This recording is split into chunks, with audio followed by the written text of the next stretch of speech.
What's up, everybody? I'm Mike. I'm Nick. We're the Brothers Murphy. We have so much streaming to do for this week. We have a busy week. It's going to be awesome. We're doing a bunch of stuff for Essen. For Essen, which is Essen's now. Spiele, yeah. Essen's happening right now, probably. No, not quite yet. When the first comes out. It's basically midnight in Germany already. Basically, Essen starts tomorrow as time of this video coming out. Yeah. But yeah, so we'll be streaming a whole bunch. We're going to be streaming every day of Essen, Thursday, Friday, Saturday, and Sunday. We're going to be streaming all day. We're going to be taking 1 hour blocks in between streams, and the streams are going to be in like 2 hour segments for the most part. Yeah. And we've hooked up with a lot of publishers to be streaming a lot of the new games they have coming out for Essen, which is super cool and super exciting. So during this video, we're just going to give you a quick who we're working with, and then we're going to do a short overview of each game. That way you can kind of look and see what's coming out and see like, oh, maybe I want to check out that one. And then down in the description below is going to be all the rest of the information you need. But Mike, which publishers are we working with? We're working with Haba. Haba, we're going to be playing Karuba.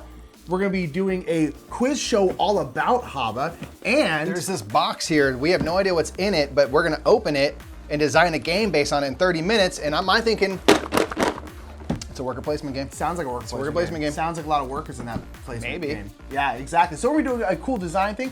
So Karuba, doing a quiz show, doing a design thing with them. With Z-Man, we're gonna be playing Pandemic Hot Zone, and we're gonna be playing the prologue of Pandemic Legacy Season 0. Woo-woo, a spoiler-free prologue, so safe to watch. Spoiler-free. Safe to watch. Safe to watch. That is super cool. Thank you so much, Z-Man. Shouts out to Z-Man. We also are gonna be playing The Lost Ruins of Arnak by CGE, so shouts out to Check really Games Edition. Yeah. Super excited. It's kind of like a deck builder, resource management, moving up in Ruin.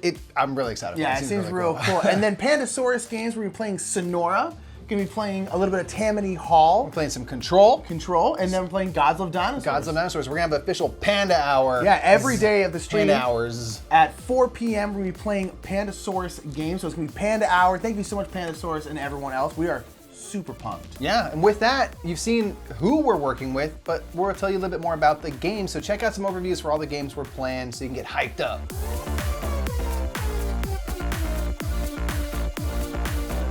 In Koruba, players will be racing to create paths through the jungle to find crystals and gold nuggets and be the quickest to reach temples. Each turn, the expedition leader reveals a numbered tile from the stack, and then all players must make use of that same tile. Players have two options.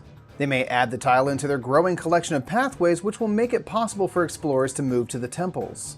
If a player chooses, they may instead discard their tile in order to move one of their explorers through the paths they've created. If an explorer ends on a space with a crystal or gold, they collect it and gain points at the end of the game. If an explorer reaches their matching temple, they collect the temple tile and will receive points printed on it at the end of the game.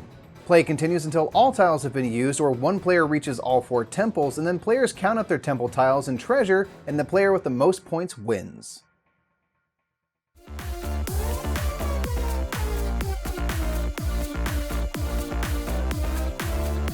In Pandemic Hot Zone North America, players will be working together to move around North American cities, treating disease, sharing knowledge, and finding cures to 3 diseases. On a turn, the active player will carry out 4 actions, including moving around the map, removing disease cubes to avoid outbreaks, sharing knowledge aka cards with teammates, or using 4 of the same colored cards to cure a disease.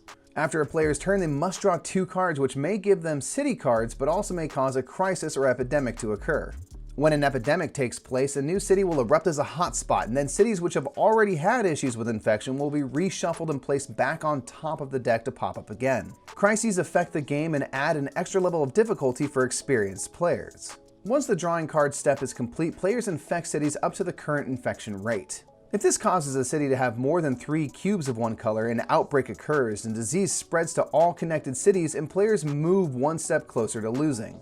Players will lose the game if 4 such outbreaks occur, if the deck of city cards runs dry, or if players run out of any one color of cubes and need to place more on the board. Players can find cures for all 3 diseases by turning in matching cards in Atlanta. The players all win. In Pandemic Legacy Season 0, players will be working together to neutralize Soviet threats during the height of the Cold War, 1962. The Soviets have begun work on a new weapon, and it's up to you to stop them.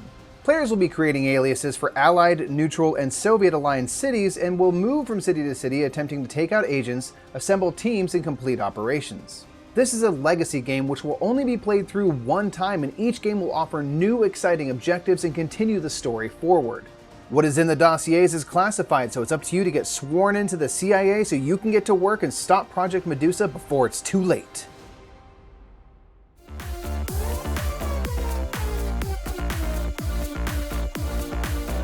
Ctrl is a 3D area control game where players will place their blocks on the battlefield and try and block out their opponents and have the most of their blocks showing at the end of the game. Each player will start with one block on the battlefield and their flag in the block.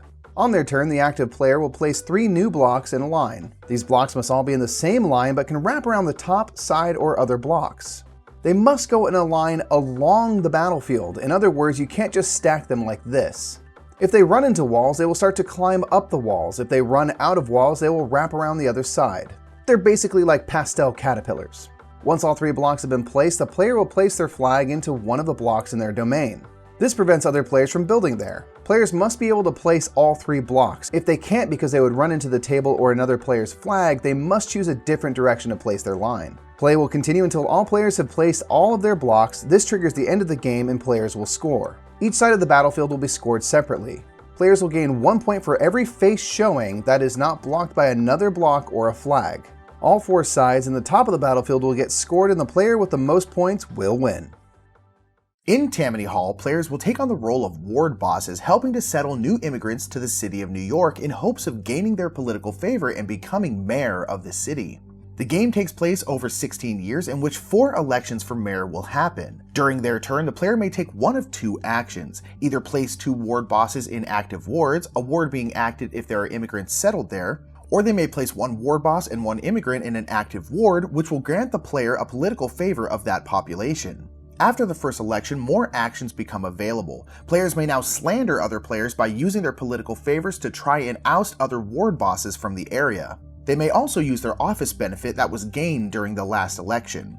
Every 4 years, there will be an election. Every active ward will hold an election and the player will gain 1 vote for every ward boss in the ward, and then they may secretly bid political favors to gain more votes. Players gain points for each ward they won, and the player who wins the most wards becomes mayor of the city and will score even more points and appoints city offices to the other players. The game will end after year 16 and the last election, and the player with the most points will win.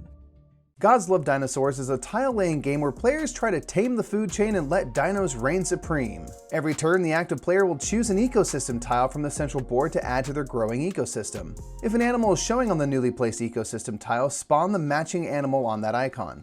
Animals fall into prey and predator. Prey animals are frogs, rats, and rabbits who prefer lakes, forests, and fields respectively. Predators are eagles and tigers who hope to find prey to eat so they may thrive. Every time a column of ecosystem tiles is emptied, the animal at the bottom of that column activates for all players. For all prey animals, if there is a favored land type adjacent to them, they spawn a new animal of that type. If there is not a preferred land type adjacent, nothing happens. Prey hopes to find strength in numbers because predators are lurking nearby. When eagles or tigers activate, they hope to eat prey animals. Eagles must go in a straight line, but they can move up to 3 spaces so long as they end movement on a prey animal. Tigers can only move 2 spaces but may change direction, and they must also end by eating prey. If predators eat more than 1 prey animal in 1 activation, they multiply and a new matching animal is spawned where a prey animal used to be. If predators can't eat, they starve and are removed from the game. Finally, we have dinosaurs, the kings of the ecosystem who can eat predator and prey alike and will activate along with other animal types. They may move 5 spaces, changing directions, eating almost anything, but must end their movement on a mountain space. Every time a dino eats a predator, it lays an egg which will be a player's points at the end of the game. Players hope to hatch more dinosaurs if their nest is empty when dinosaurs activate and must work to balance their ecosystem to allow dinosaurs to eat as much as they can and lay the most eggs possible, and the player with the most eggs at game's end wins. Sonora is a flick and write game where players will flick their numbered discs into the 4 regions of Sonora and then write on their sheet trying to score the most points. Each player will have a region facing them, and this is where they will flick from. They will also each have 5 discs in their color numbered 1 through 5. Players will take turn flicking one of their discs onto the board until everyone has used all 5. Now it's time to score. The first area to score is the Cliff Dwellers' Ruins. In this region, the player with the highest sum of discs will go first. They will mark off the hexagons in the different areas, and if they completely fill an area first, they will get the top score and any bonus, though all other players may still get the lower score. The other 3 regions are scored simultaneously. The Mud Cracks also uses the sum of the discs in the region. Players will use the sum of their discs to cross off nodes, trying to surround various cacti to score points. The canyon and the creek bed use each disc separately. Each value of disc in the canyon allows a player to draw a shape in the canyon trying to encircle cacti. The more cacti encircled, the more points they'll be worth at the end of the game. And finally, in the creek bed, players will use each disc to follow a path down the creek. Players will cross off spaces in a line up to each disc's value, circling the last space traveled. At the end of the game, every circled spot will grant points. All around each region, there are bonuses that allow the player to take extra turns and cross off more stuff, which then can lead to more combos. The game will end after 5, 6, or 7 rounds, and the players will tally up their points for all 4 regions, and the player with the most points will win.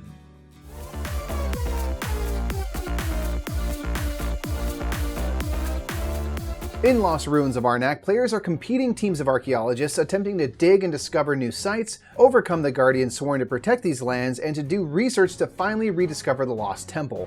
Each round, players will be using their hand of cards for either their main effect or for their travel effects. It is important to be able to travel if you want to make it far in the wild, but having a little extra navigation and more resources is also important for discovering new sites to dig at.